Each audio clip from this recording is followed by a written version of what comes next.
जब हजरत मूसा अलैहिस्सलाम बनी इसराइल को समुंदर चीरकर आजाद करवा चुके थे, अल्लाह ने उन्हें कोह तूर पर बुलाया और 40 रातें रहने का हुक्म दिया। मूसा अलैहिस्सलाम ने अपने भाई हारून अलैहिस्सलाम को कौम का जिम्मेदार बनाया और चले गए। कौम में एक शख्स था जिसे सामरी कहते थे। वो मुनाफिक था और जादू जानता था।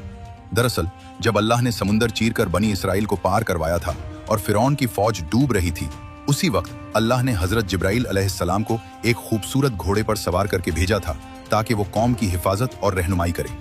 फरिश्ते तो आम तौर पर इंसानों को नजर नहीं आते, लेकिन अल्लाह की मर्जी से सामरी को जिब्राइल अलैहिस्सलाम का घोड़ा और उसके कदमों का निशान नजर आ गया और चुपके से घोड़े के कदमों के निशान से मिट्टी की एक मुट्ठी भर ली।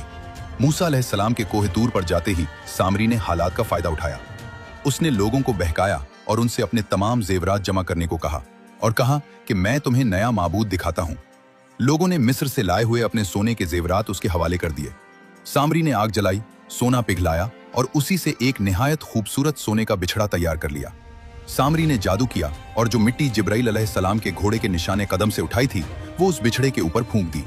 जब हवा चलती तो वो बिछड़ा हम्बा हम्बा की आवाज निकालता, जैसे कोई जिंदा गाय बोल रही हो। ये मंजर देखकर लोग हैरत और जुनून में मुब्तला हो गए। वो चीख उठे और कहने लगे, यही हमारा माबूद है और यही मूसा का रब है। फिर वो बिछड़े के गिर्द नाचने लगे, गाने लगे और उसके नाम पर कुर्बानियां पेश करने लगे। हजरत हारून अलैहिस्सलाम ने उन्हें बार बार समझाया और रोका, लेकिन लोगों ने उनकी बात न मानी। जब हजरत मूसा अलैहिस्सलाम तख्तियां लेकर वापस आए और ये हौलनाक मंजर देखा तो गुस्से से कांप उठे और हजरत हारून अलैहिस्सलाम के बाल पकड़ लिए और सख्त लहजे में पूछा, तुमने उन्हें रोक क्यों न लिया? इस पर हारून अलैहिस्सलाम रोते हुए बोले, ऐ मेरे भाई, अगर मैं ज्यादा सख्ती करता तो ये लोग मुझे मार डालते। फिर हजरत मूसा अलैहिस्सलाम सामरी को गुस्से में कहा, ये तुमने क्या कर डाला? सामरी ने बेशर्मी से जवाब दिया, मैंने जिब्राइल अलैहिस्सलाम के घोड़े के निशाने कदम से मिट्टी ली और उसे बिछड़े में डाल दिया। मूसा अलैहिस्सलाम ने अल्लाह के हुक्म से उसे सजा सुनाई और कहा, जा, तेरी सारी जिंदगी की सजा यह है कि तू हर वक्त ये कहता फिरेगा, मुझे हाथ मत लगाना। कोई शख्स तेरे करीब भी नहीं आ सकेगा और कयामत के दिन बहुत बड़ी सजा का वक्त है, वहां से तो हरगिज बच नहीं सकेगा।